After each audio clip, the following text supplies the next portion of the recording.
Assalamualaikum warahmatullahi wabarakatuh. Nama saya Dimas Budi Nur Azmi, nomor induk mahasiswa 19103040037. Di sini saya akan menjelaskan tentang hukum diplomatik dan konsuler. Video ini saya buat untuk memenuhi tugas ujian akhir semester Hukum Internasional. Begini penjelasan dari saya. Pengertian diplomatik dan konsuler. Yang pertama, pengertian diplomatik. Pengertian umum tentang diplomasi menurut Ernest Satow adalah pemakaian dari kecerdasan atau akal dan kebijaksanaan terhadap suatu kelakuan daripada hubungan dinas antara pemerintah dari negara-negara merdeka, kadang-kadang diperluas juga di dalam hubungan antara pemerintah dengan negara asal. Secara lebih singkat, dikatakan kelakuan daripada kewajiban atau tugas antara negara dengan maksud damai. Perwakilan diplomatik adalah perwakilan yang kegiatannya mewakili negaranya dalam melaksanakan hubungan diplomatik dengan negara penerima atau suatu organisasi internasional, atau perwakilan yang kegiatannya melaksanakan kepentingan negaranya di luar negeri. Seseorang yang diberi tugas sebagai perwakilan diplomatik disebut diplomat. Suatu negara biasanya saling menempatkan perwakilan diplomatik dengan negara mitranya. Yang kedua, pengertian tentang konsuler. Konsuler sendiri adalah pejabat diplomatik yang melakukan tugas antara dua negara yang tidak memiliki hubungan diplomatik. Konsul biasanya mengurus di bidang ekonomi, misalnya perdagangan, bertugas dalam membina hubungan non-politik dengan negara lain. Ada konsuler yang bersifat tetap, ada konsuler kehormatan. Tugas pokok konsul kehormatan adalah menghubungkan perdagangan kedua negara. Pejabat ini tidak mendapat gaji, melainkan mendapat honorarium atas jasa-jasanya itu.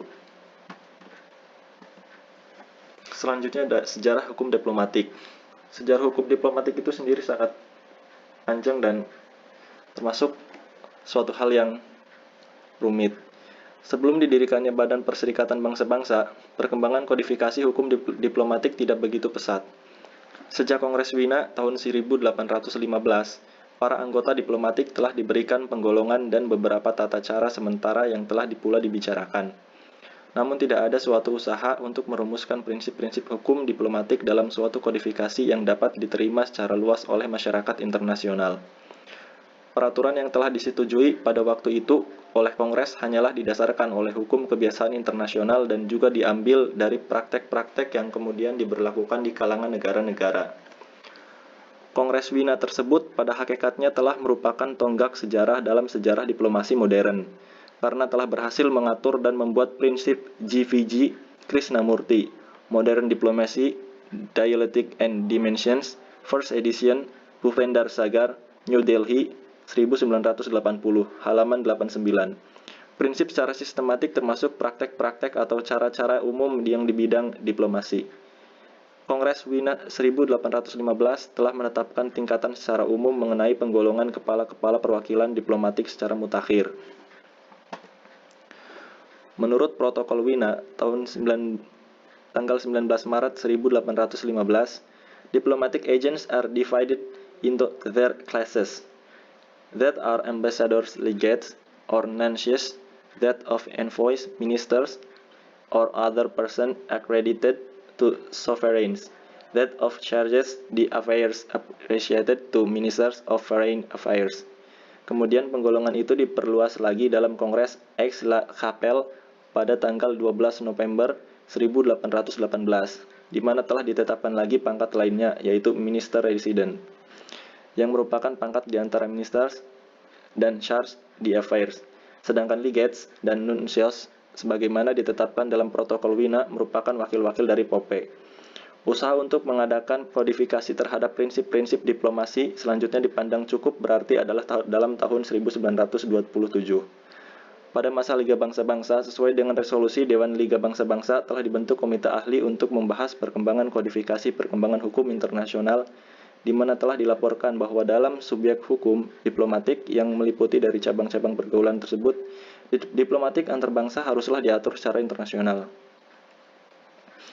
Dewan Liga Bangsa-Bangsa tidak menerima rekomendasi komite ahli tersebut dan karena itu memutuskan untuk tidak memasukkan masalah yang sama dalam agenda konferensi Den Haag yang diadakan dalam tahun 1930 untuk kodifikasi hukum internasional.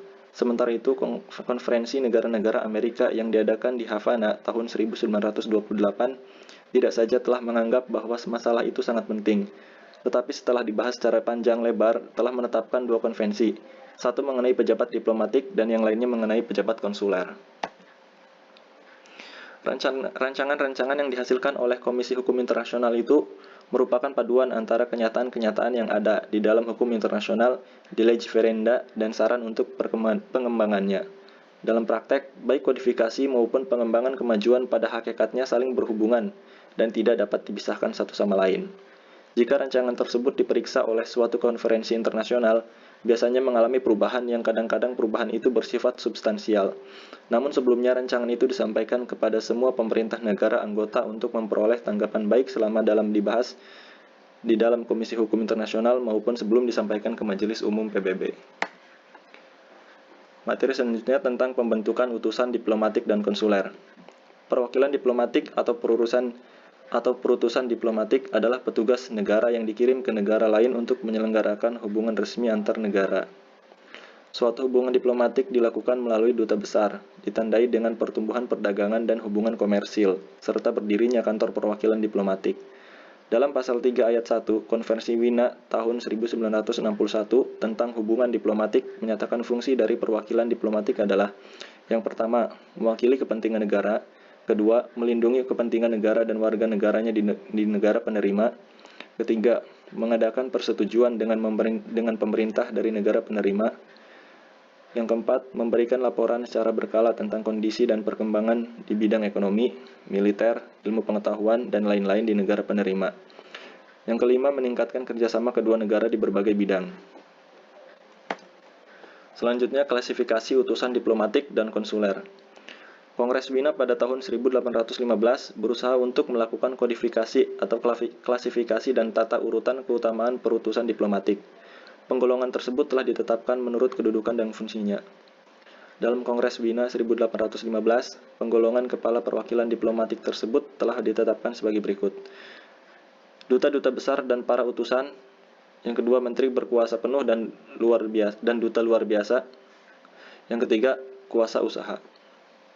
Dalam Kongres Aix-la-Chapelle 1818, penggolongan itu telah ditambahkan lagi dengan minister residen sebagai golongan ketiga. Dengan demikian, telah disusun suatu penggolongan baru sebagai berikut. Yang pertama, ambassador and legates. Golongan pertama ini merupakan penggolongan pertama dalam wakil-wakil diplomatik, dan mereka ini adalah para wakil dari negara-negara yang sepenuhnya berdaulat.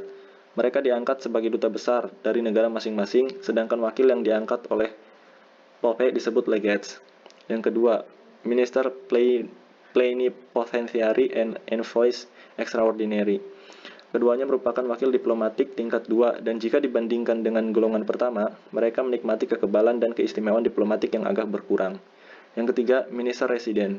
Golongan ketiga ini yang ditambahkan dalam Kongres Aix-la-Chapelle 1818 dan dalam Konvensi Wina 1961. Golongan ini tidak lagi dimasukkan. Yang keempat, charge d'affaires. Wakil dalam golongan ini tidaklah diangkat oleh kepala negara, melainkan oleh menteri luar negeri dari negaranya.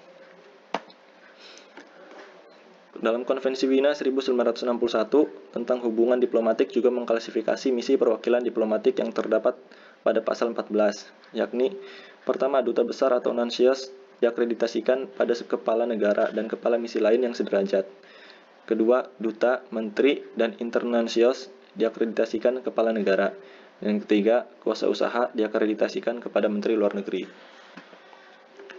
Materi selanjutnya tentang hak-hak utusan diplomatik. Yang pertama, inviolability atau tidak dapat diganggu-gugat, yaitu kekebalan terhadap alat-alat kekuasaan dari negara penerima dan kekebalan dari segala penggangguan yang merugikan para pejabat diplomatik. Kekebalan ini mengandung makna bahwa pejabat diplomatik yang bersangkutan memiliki hak untuk mendapatkan perlindungan dari alat-alat perlengkapan negara penerima. Yang kedua, immunity atau kekebalan, yaitu kekebalan terhadap yurisdiksi dari hukum negara penerima, baik hukum pidana, perdata, maupun administrasi. Selanjutnya, kekebalan diplomatik diperinci lagi dalam 3 bagian sebagai berikut: Pertama, hak atas perlindungan istimewa, atas pribadi dan atas harta benda. Kedua, hak bebas dari alat paksaan, baik sosial perdata maupun pidana. Ketiga, hak bebas dari kewajiban menjadi saksi. Dan terakhir, hak bebas dari semua pajak langsung, kecuali pajak tanah, retribusi, dan bea materai. Materi yang terakhir yaitu akhir putusan diplomatik dan konsuler. Pada pasal 1961 Konvensi Wina tahun 1961 menerima pendapat yang terakhir.